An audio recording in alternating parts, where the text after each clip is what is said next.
Tennessee is a hell of a team that is going to shock a lot of people. And it would not surprise me if they're one of the top seeds by the end of the year in the college football playoff. I think that it's scary. The scary thing for me, like I think about it the way we think about boxing, right? Like, yeah, I don't know if you guys boxing fans at all. Like, I mean, historically, yes. I mean, I can't tell you anybody right now. Neither could I. I couldn't tell you either. But but I think about it like when you go back, whether it's Kid Norton or Muhammad Ali or Foreman or whoever, it's about matchups. Mm-hmm. Tennessee is a bad matchup for Alabama. I'll be honest with you, and this isn't me being a homer. Tennessee against UNC is probably a game that Tennessee doesn't want to play. Because UNC is just like, we don't care about defense at all. Yeah, exactly. What do you want to do? You want to score 64? Let's all score 64. Who cares? And I think that's the problem. And that's the part where you got to it, Max, where Saban is like, he still wants his defense to stand up and puff their chest out. But Tennessee makes them vulnerable. And that's why I'm worried about this Ole Miss game. Because that's the game that, if you got a game on your calendar, you circle the Ole Miss game. Obviously, Mississippi, you put an asterisk next to the Mississippi State game, but you circle that Ole Miss game. Because Jackson Dart, in the way that they run the ball, but also push vertical, is going to be a problem. And that's the part where people don't – matchups matter. You can have all the talent in the world. But if you're not going to out Alabama. No. Absolutely. You have to do something different. And they do something different. And that's the part that's scary. I think about it with Georgia as well. Think about Georgia and Kent State. Georgia with Mizzou.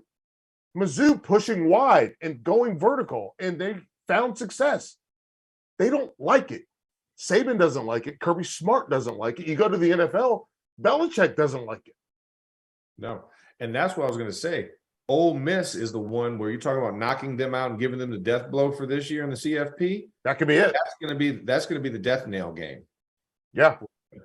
And then also the reason why Tennessee is going to beat Georgia. Yes, I said it. Y'all can go ahead, timestamp it. My man. Tennessee will beat Georgia when they play because Georgia, unlike Alabama, they're not going to score 49. Definitely can't score points. I don't care how many times you hand it off to Brock Bowers on a tight end jet sweep. You know, because Kent State and Mizzou showed you what the formula is. Dude, I showed you what the formula is. How does no one realize that between Brock Bowers and Michael Mayer, how do they not realize that's the best player on the team? We should know where he is every snap. Every snap.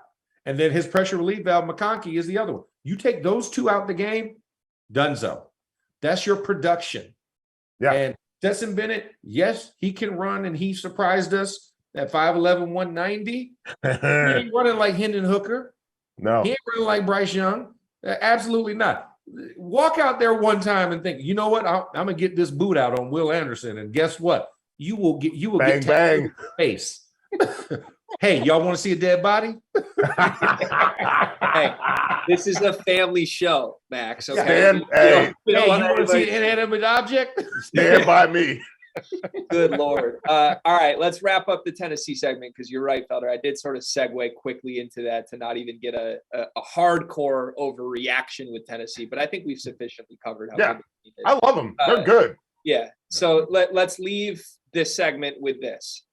As of today, is Hendon Hooker the Heisman favorite? Yes or no? Max, yes. You take this first. You say yes, no brainer? Absolutely. No questions asked. And when we get to 3 stars, I'll explain it a little bit better too. I want to get the 3 stars. I'm going to say he's number 2. I still think CJ Stroud is at the top.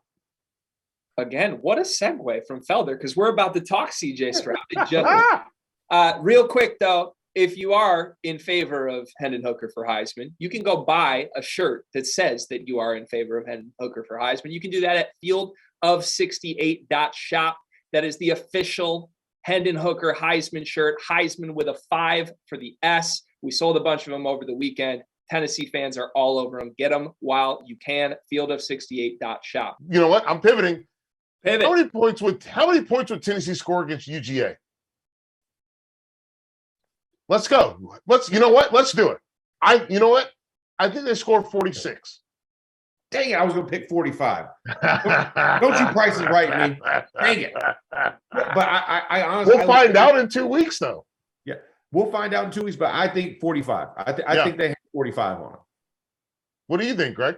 I want to believe that. I love this Tennessee. That's so many points, fellas, against the champs, against the team with the crown right now. They're not the same. It's not the same like, team. You know where those guys are in the NFL?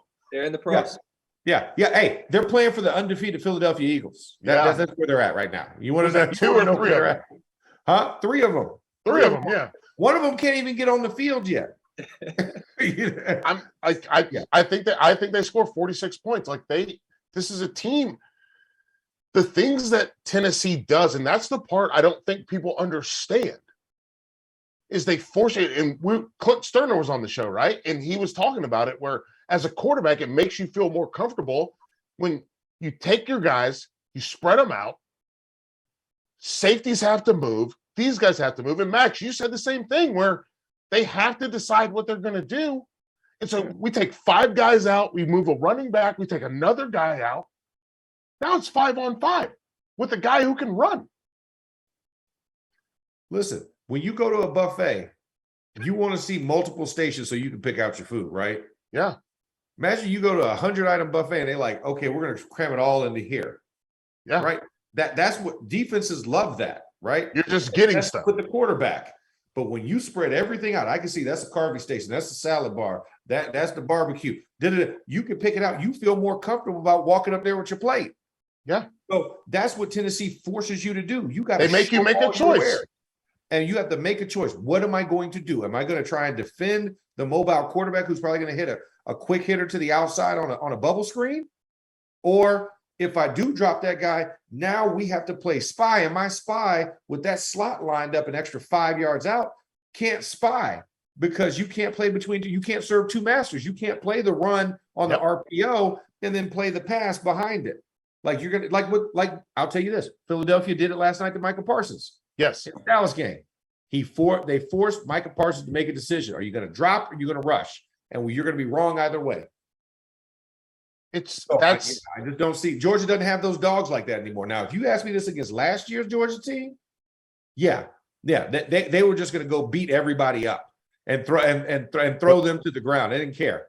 And they had it right here too. They had it all right here. It was all right here. What this sounds like to me, I don't want to put words in the 2 of your mouths, but I'm going to do that. Okay. Okay. What it sounds like is you're telling me Tennessee is bar none the best team in college football. Is that what we're saying? I think that they are one of the toughest matchups in college football. I do not think they're the best team. Not man for man, not skill for skill. Their scheme makes them one of the toughest teams in college football. Yes. Their scheme, until you can crack that code or you have the athletes that can mitigate that, like with a good pass rush, that would probably be your best bet to have just a manimal on the inside and on the outside. You know what I would love to see? Here's what I'd love. I would love 2021 Cincinnati against Tennessee because they played exclusively man coverage and they didn't care about any of that other stuff. Nope. Georgia doesn't do that. Alabama doesn't do that. Nope. But a team that has Kobe Bryant, Sauce Gardner, Deshaun Pace, plus Brian Cook playing exclusively man coverage, they don't have to worry about you spread them out. Then you have Myjai Sanders coming off the end, plus Beavers in the middle. That's what I would love to see. I love that. I love that right there. That is tremendous to pull that one up because that's exactly what you need. You need a man covered team and a team that knows how to operate exclusively in man. Because now if you pick a body on a body, it's over with. Right. The only other team I could think of was Oklahoma State from last year too. Yeah. They played cover zero. They played cover zero all year, and it's like, this is sick. Like, what are you doing? Because they're psychos.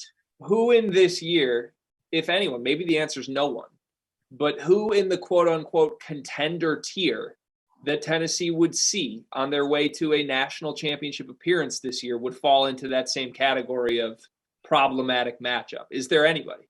The easy answer is Ohio State, right? Because they have Knowles from Oklahoma State. Well, and I mean, and they have the 5 stars to match up, right? Bingo. And they play a pro style that you can say, hey, we're running one all day, right? Hey, I'm gonna give you. Hey, here's your assignment. Go clock in. That's it. Yeah. Don't ask me for anything else. Don't look to the sideline. Don't tap your helmet. You got that guy. Your whole day is this. Yeah, your whole day is this as a secondary. Yeah, I mean, that's probably the only one I can think of that would match up with them on the current one, is that Ohio State has the athletes to match up. Plus, they have the pass rush to go with playing man-to-man. Right. That's the other thing, because you might have the corners, but if you don't have the pass rush, that's when Hendon Hooker starts to do his due. Yes. And loosen you up to where you're starting to creep a guy into the box to take off of your man responsibility to make that foolish decision to play zone. Which leads to, you're playing zone? Okay, cool. Because he'll just sit down right here and boom, there we go. That's a first down. And guess what? This is a first down. And it's like Oprah. You get a first down, and you get a first down, and you get a first down, and you get a first down. RPO. I want to test that guy that has to make a decision. Yeah. Contain or drop back. Contain or drop back. And you never are right. Whatever decision you make, you put that guy in a quandary and you put him in a phone booth. There we go.